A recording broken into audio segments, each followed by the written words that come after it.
afternoon mga ka-Wild Honeybee. Ngayon nagsusugulit tayo ng Wild Honeybee. Nakakita tayo. Ayun siya. Sa dulo ng santol.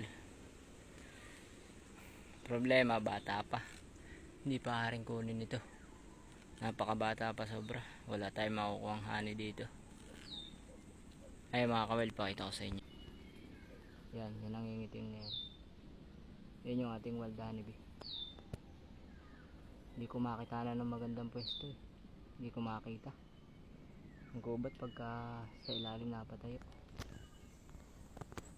Wild oh. Gubat na gubat. Hindi makita yung paibabaw kung gaano kahaba siya.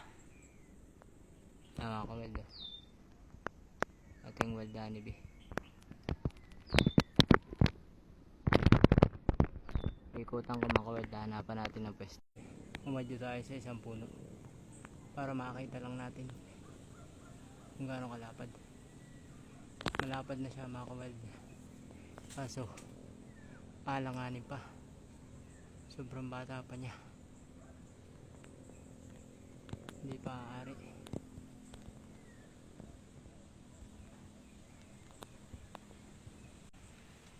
Maraming salamat sa walang sawang pagsuporta nyo sa aking YouTube channel, Facebook at TikTok.